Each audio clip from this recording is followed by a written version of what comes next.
Benefactor underwriting for this broadcast has been provided by a grant from Republic Bank. The power of red is back. Major underwriting support for this broadcast has been provided by grants from New York Community Bank, M&T Bank, Perfect Building Maintenance, Customers Bank, Collins Building Services, Marks Paneth. Additional underwriting support has been provided by grants from AmTrust Title, Bank of America, Capital One Bank, Douglaston Development Levine Builders, Flushing Bank, Friedman LLP, Handro Properties LLC, Handler Real Estate Organization, Investors Bank, James D. Kuhn Real Estate Institute at Syracuse University, John Catsimatidis Red Apple Group, New Banks, Meridian Capital Group, Ocean First Bank, RPW Group, TD Bank, the One Stop Property Group, and these friends.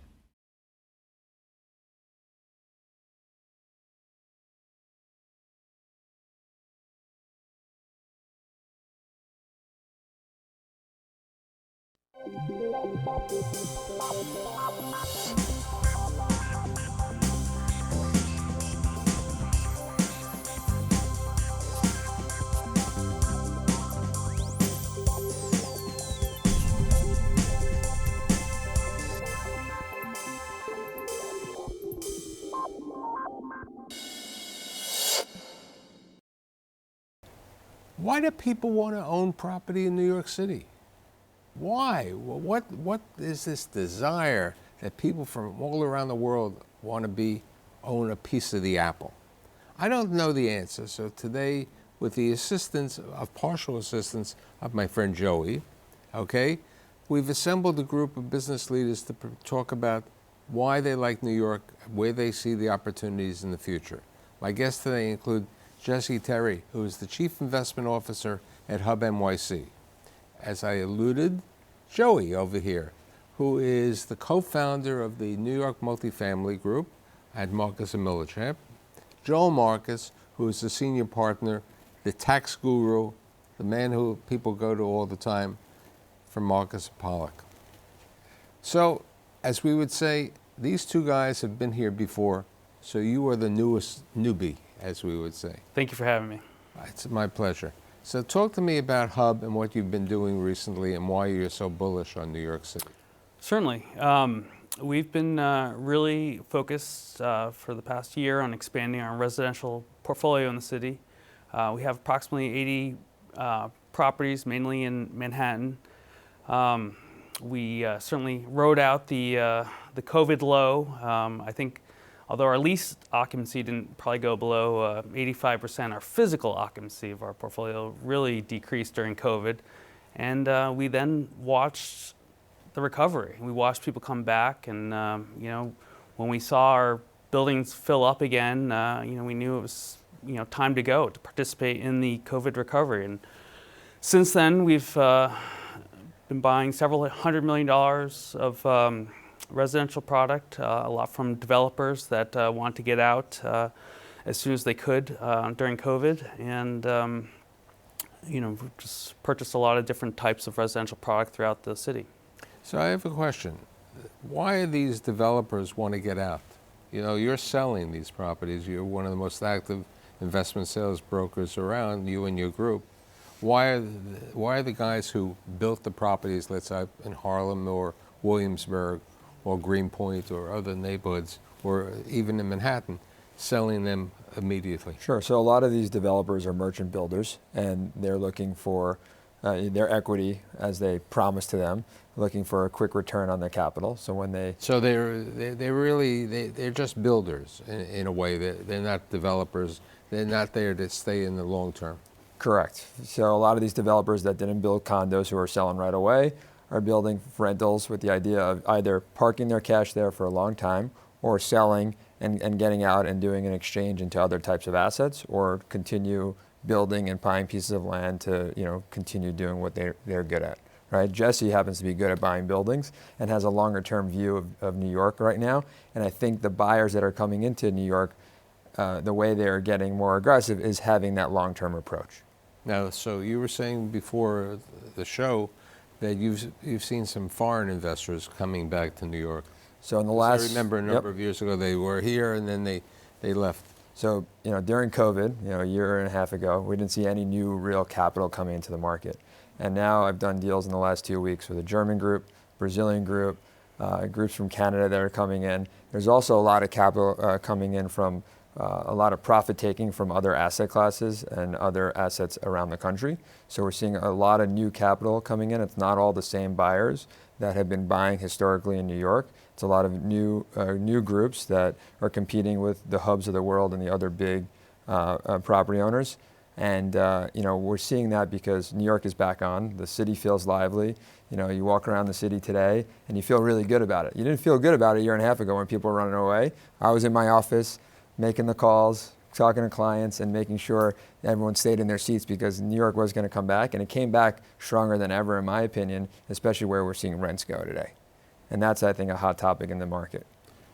When foreign investors come here and they read the New York Post or they read some of the other tabloids and they hear about the crime, on the subway, a Goldman Sachs guy's taking a ride and then he gets shot over there.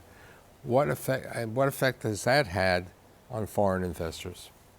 I think a lot of groups read the headlines, and people are definitely there's been a little bit of pause and concern around the crime, but hopefully with the new mayor and things will feel a lot better and starting to feel better. But I do think there is concerns that investors have, and that's why some stayed away during the depths of COVID. But I feel like with the city revitalizing and getting safer, we're not as concerned. I think the bigger concern is where rates are going. Okay. Your thoughts about that with regard to safety, and also your thoughts about people, you were talking to me about Equity Residential, who has announced that they want to leave the city all of a sudden. I think Equity Residential thinks that they've taken their They've asset. done well. They've kept the asset. As opposed to 10 years, they've owned some of these assets close to 20 years.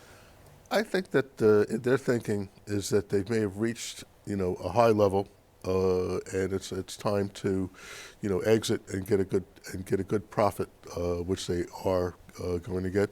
And I think they've been stymied by a lot of government regulations, and it's been very frustrating for them. Both building department regulations and rent stabilization. It's really been difficult. And at the top of that, you can't for a period of time during COVID, you couldn't get evictions, et cetera. So the one thing we saw, not in their statements, but in a lot of residential statements, was the amount of people who were in arrears. And what's interesting about that is that a lot of the financial reporting is done on an accrual basis. So they don't, they still report that income as received, Right. but it's not received. It's just as a accrued. receivable. Yes, as a receivable. Right. And what happens is the property taxes are high because they're not giving you any credit for the fact that the vacancies are increasing, which they did during COVID, and the fact that some people haven't paid rent and may never pay rent. So that's a loss. Do How people are pay you- rent in your portfolio? Yeah. But crime is a big problem because that's also affecting in the business districts. You don't have people are afraid to take the subways. They're afraid to walk the streets. The local food establishments are suffering. It's tough. So people in the real estate business, which we consider ourselves to be in it, are insisting that people come back to work because we want people to go down and go to the grocery store and go to the restaurants. Okay, you're in a building in Midtown, a perfect location. What percentage of the people in the building do you believe have returned? 30%, 40%? In January, we only had about 20% that had returned. And by that, we measure it by the turnstiles. So we know how many people physically came in the building. Right, you have the Castle reports, right? But I will tell you that by April, we have a restaurant there, Docks, which has a bar. April, you couldn't even get near the bar.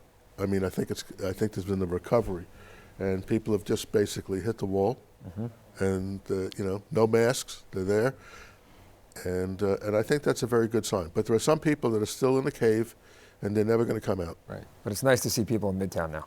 right.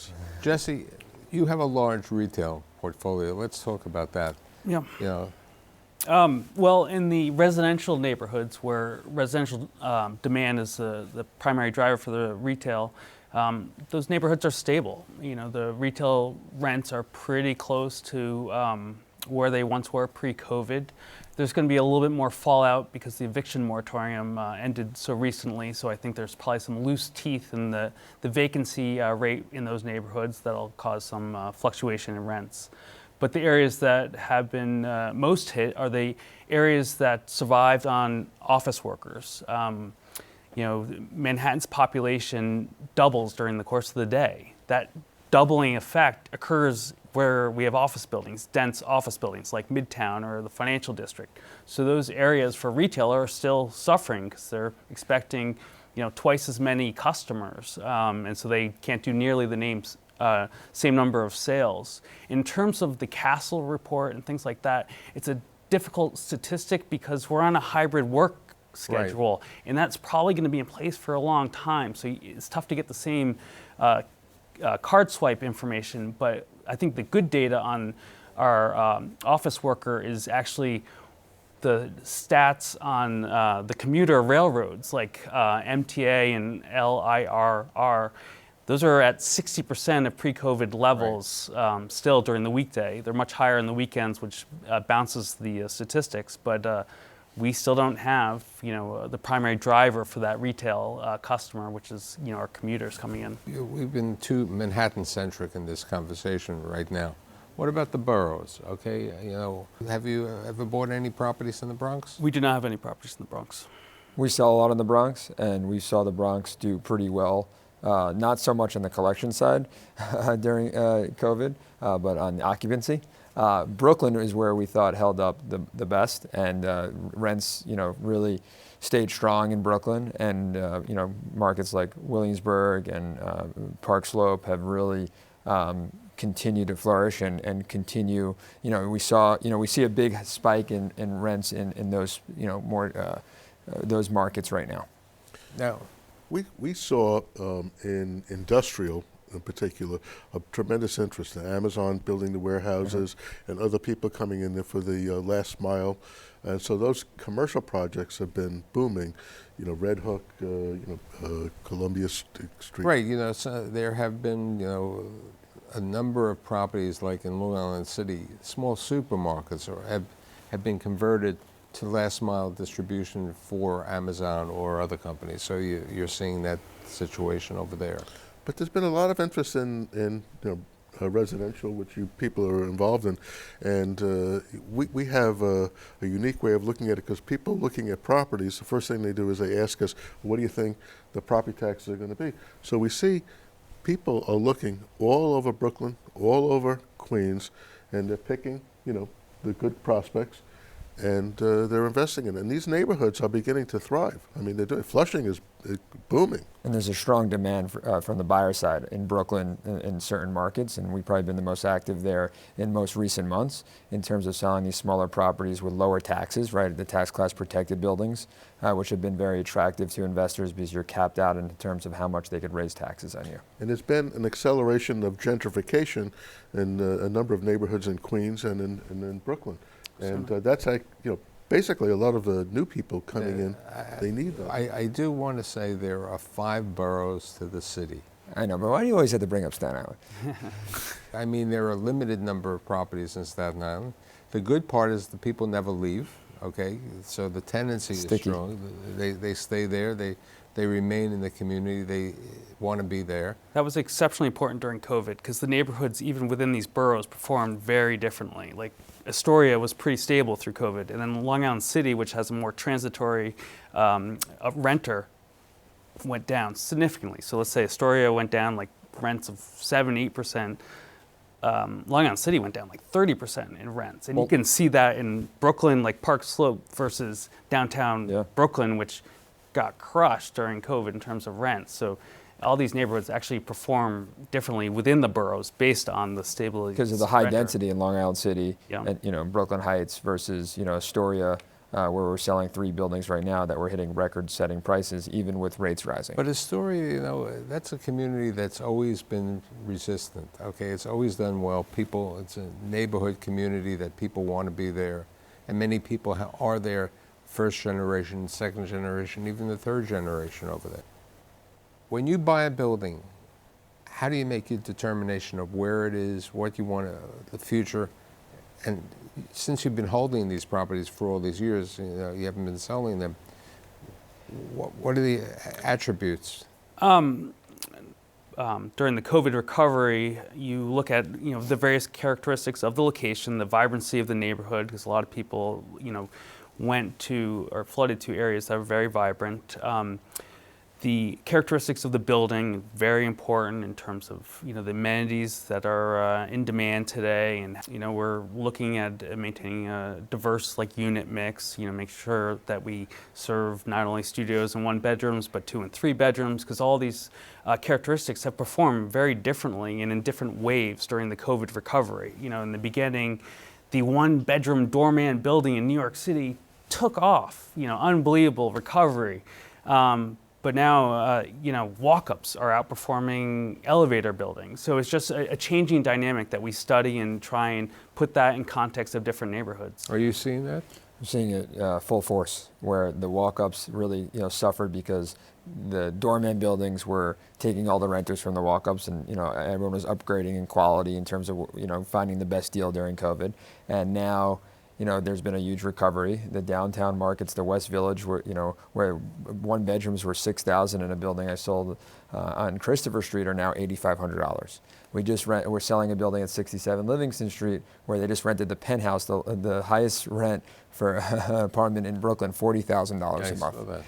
Big question is, are rents sustainable today, right? I think that's the That's so the everyone question. Everyone went to these business-friendly states to follow the rent growth, and there's big rent growth happening in New York right now. We're selling a building on the Upper West Side where 3 bedrooms were $10,000, and now we just signed a few leases at $12,500.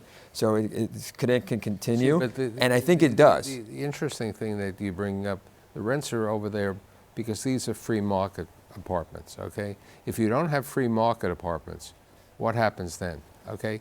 And what's, in your portfolio, what percentage is free market and what is rent stabilized? It's an excellent question because there's different types of rent stabilized units.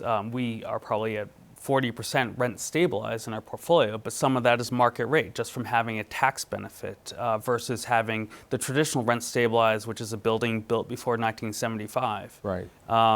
And that is probably 20% of the traditional old rent stabilized buildings and 20% of Right. tax benefit But buildings. the large portfolio that you bought last year, Yep. okay, those buildings were pre-1975. So, and they have okay? approximately 25% rent stabilized apartments in it. Right. But those tenants are aging out, right? So they're It doesn't really matter with today's rent laws, so it is what it is. We expect the future generations of today's renters to have those rent stabilized apartments. Jesse, are you concerned about good cause eviction?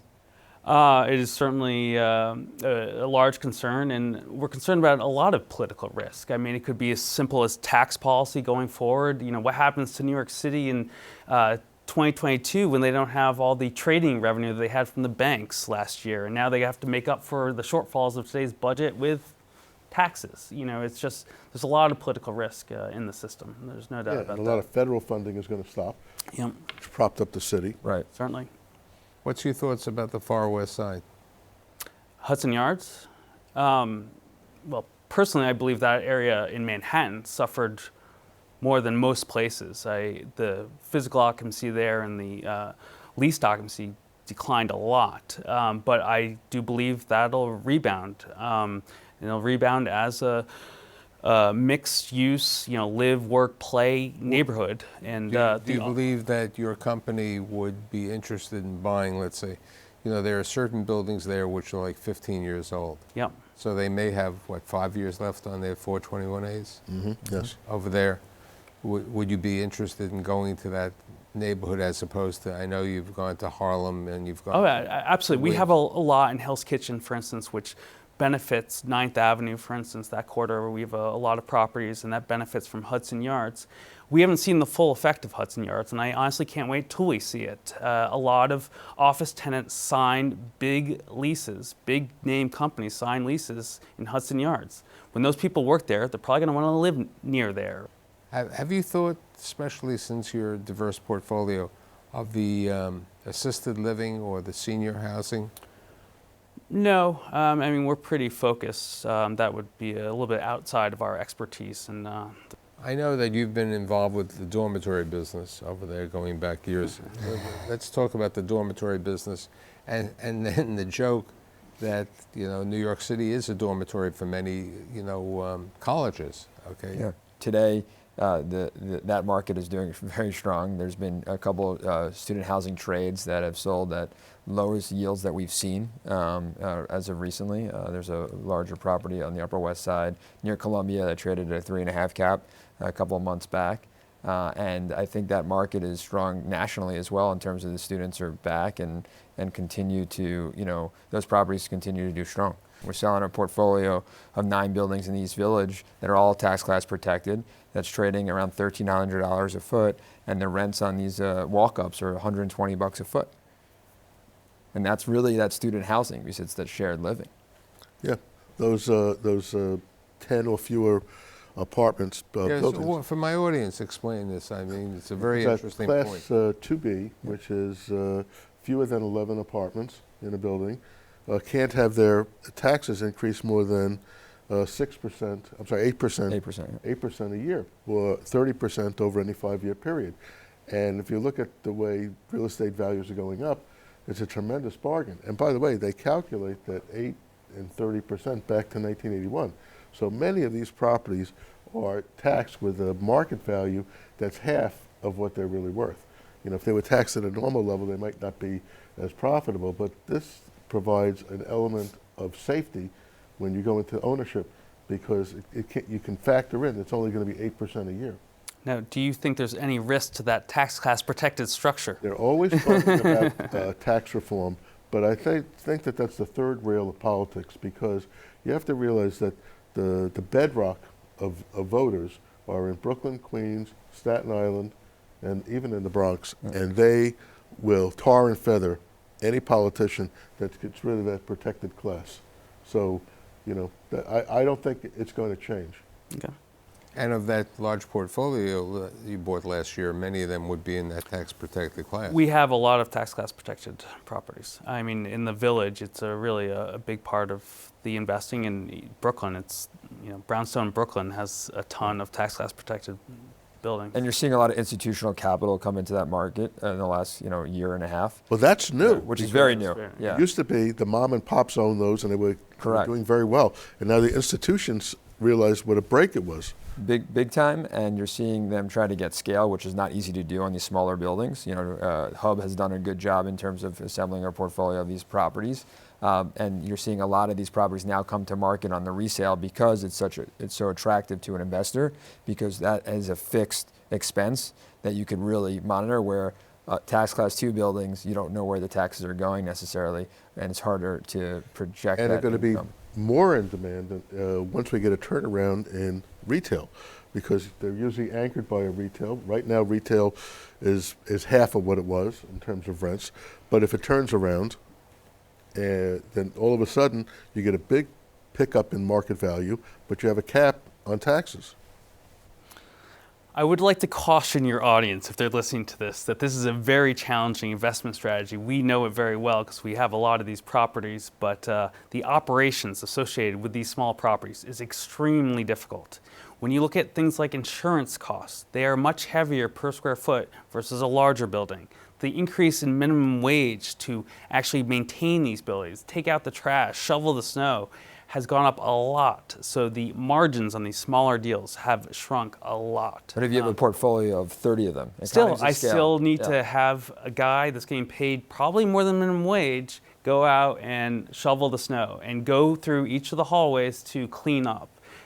So just that cost of moving a person from one building to the next now consumes additional time. So there's a lot of costs associated with it. That's just not just, okay, a guy's in the building for 3 hours because he now has to go to other buildings as well. So you're paying for the commute time. There's just a lot of costs associated with it. You have many more boilers to deal with, the R&M. They're also older buildings. And they're older buildings. So it's not as easy as it sounds in terms of managing those smaller buildings, from our experience. Where do we see the world in New York real estate in a year or two? On an unlevered basis, we are in a good spot. The increase in incomes of the residents of New York City has outpaced inflation, from what I can tell. So that is fantastic. I think we will steadily have more and more renters and residents return to the city, particularly as we normalize our office place and how many days a week we're coming to work, and the mandates for the return to the office. So that is all very exciting. I think we will have the return of the tourism, which I measure by the hotel occupancy, which I think is approximately 85% right now. Well, it should be higher than that. No, but it's great. Yeah. Joey? I think we'll continue to see the renter demand. There's less units available because of the rent laws, and that's going to continue to drive the demand, and which will continue to drive pricing. Obviously, rates are going to have an impact, and we'll see what happens there. But I think overall we're in a good spot, and a lot of positivity around New York in terms of summer months coming ahead. Joe, you got a quick... I agree with both of these gentlemen here. I think things are going to get better, but we have some storm clouds like interest rates to worry about. Okay, besides the storm clouds of interest rates, I think we have to talk about the storm clouds of no 421A. Right. 421A as of June 15th is finished. There's no appetite in the state legislature. There's no appetite in the city council to do it. And what they're offering is 50, 60% affordable, which the numbers just don't work for developers. I'd like to thank Jesse, Joey, and Joel, and I'll see you next week. Thank you Thank you, very much. Michael. Thank you.